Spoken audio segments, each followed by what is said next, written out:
Atendendo a pedidos, hoje vamos falar sobre o risoto. É uma receita muito antiga, datada do século XIX. Temos que tomar cuidado com algumas regras relacionadas ao preparo, principalmente ao ingrediente, que é um arroz italiano, e ao seu cozimento. Em essência, o risoto pode ser definido como um prato constituído de grãos de arroz italiano cozidos al dente, o que significa ligeiramente resistente na hora da mastigação.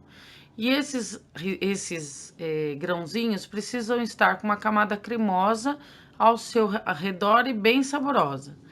Ele é um prato versátil, pode ser feito desde uma entrada, um entremê, que é um prato intermediário, ou até como um prato principal. Ele é versátil para um jantar de última hora e de improviso. O importante é o tipo de arroz que vai ser utilizado. O arbóreo é o mais comum de se encontrar no mercado e é o mais barato. É um arroz que é delineado perfeitamente, são os grãos mais curtos, só que seu cozimento ele tem uma moderado de amilose, quer dizer, ele solta amilose durante o processo de cozimento e faz com que isso fique com uma cremosidade um pouco menor do que os outros. Então ele fica um arroz mais firme. O carnaroli é um arroz médio que tem 70 milímetros de comprimento, então ele é um pouco mais fino do que o arbóreo, mas ele tem uma grande quantidade de amilose, o que dá uma excelente cremosidade ao prato. É perfeito para os italianos, exceto na região de Veneto, que eles preferem o Vialone Nano. É um grão consistente, saboroso e de cozinha aproximadamente 18 minutos.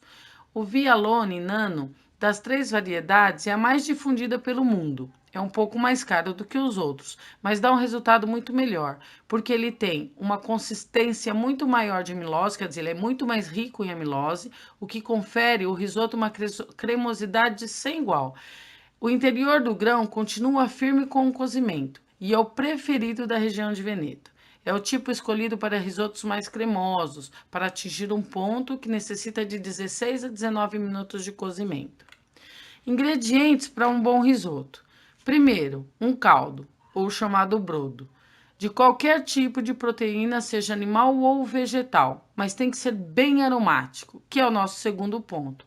Quanto mais aromático, melhor vai ser o processo de cozimento e os aromas que esse arroz vai absorver. Gordura: manteiga integral sem sal, um bacon, um azeite, mas que seja de boa qualidade. Então, não tem que ser necessário somente a manteiga para iniciar um risoto. Você pode usar a gordura de um bacon ou mesmo um azeite, mas tem que ser de boa qualidade. O vinho, branco, tinto ou espumante, dependendo do produto que você está usando como principal no seu risoto. Por exemplo, para um risoto branco, a gente trabalha somente os queijos, frutos do mar, coisas delicadas, para não alterar a coloração. O tinto, nós trabalhamos com as coisas mais terrosas ou mais marcantes, carnes vermelhas mais marcantes. Então, o tinto, além de dar sabor, ele também dá a coloração. E o vinho espumante, ele vem para delicadeza.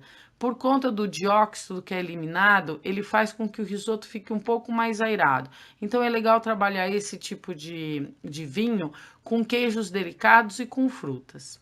Ingredientes principais para uso no risoto: carnes, lácteos, legumes, fungos, o que você preferir. Dá para fazer até um risoto de chocolate, que é bem interessante para uma sobremesa. Aí vem o passo a passo do risoto. Fritura. É a tostagem dos grãos feita em gordura. Serve para que os grãos absorvam os sabores desejados. Então, é aquilo que a gente chamamos tecnicamente de frigir. É onde você frita o arroz na primeira gordura, na manteiga, no azeite ou na gordura do bacon. Então você frita bem o arroz ali, sem deixar ele grudar no fundo da panela. Depois vem a deglaçagem. É o ato de soltar os grãos que começam a grudar no fundo da panela e auxilia na absorção dos sabores e desprende os aromas, além de conferir sabor e acidez. O legal é que quando você faz a deglaçagem, na hora que a deglaçagem é feita com o vinho que você escolheu. Então ela vai soltar essa gordura que ficou no fundo da panela e que concentrou os sabores ali. E aí esses sabores passa para o seu risoto, passa para o seu arroz. O cozimento é o próximo passo. É a adição gradual do caldo preparado, aquele caldo aromatizado que a gente acabou de comentar.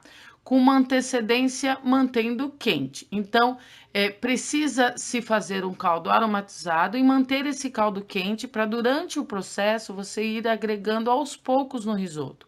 Coloca um pouco de uma concha de caldo, mexe bem, retira esse fundo da panela que vai começar a ser absorvido e aí aos poucos você vai acrescentando essas conchas no risoto.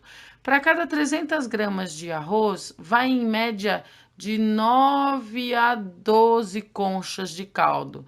Cada concha pesa 300 ml. Nós temos um volume de 300 ml em cada concha. Então, aí vem a mantecatura. A mantecatura é o processo final. Depois de todo o processo do risoto, depois de todo o cozimento do risoto, na hora que ele atinge o ponto al dente, é o momento que você vai desligar, acrescentar a manteiga, que é esse processo de mantecatura, para dar a liga e acrescentar o queijo também para dar a liga.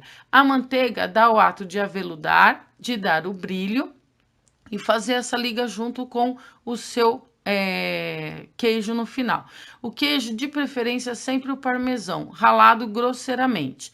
Por quê? Porque ele precisa ser aparente, ele precisa ser visual também no processo do risoto, no processo de preparo. Agora nós temos 10 mandamentos para um bom risoto.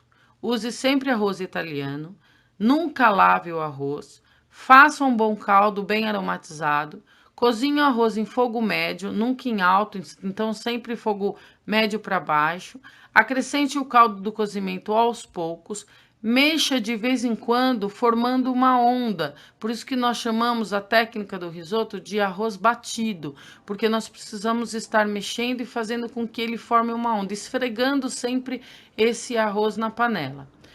Não deixe o arroz grudar no fundo da panela. O risoto deve ficar úmido, sempre al dente e deixe descansar um pouco antes de servir. Por quê? Você prepara o risoto, a pessoa sempre espera o preparo do risoto, mas você pode preparar antecipado. Deixa ele num ponto que ele ainda fique firme e só finaliza na hora que for servir. Só que mesmo depois dele já pronto, enquanto você higieniza um prato ou prepara a mesa, deixa esse risoto descansar na panela. Por quê? A amilose estabelece, né? Ela estabiliza. E ela faz com que o risoto fique cremoso e firme e não decante a manteiga que você acrescentou no final para dar aquele aveludado. Então deixa ele sempre descansar um pouquinho. 5 minutos é o máximo que a gente deixa. Aí serve o risoto no prato sem informar. Nunca dê molde para o risoto.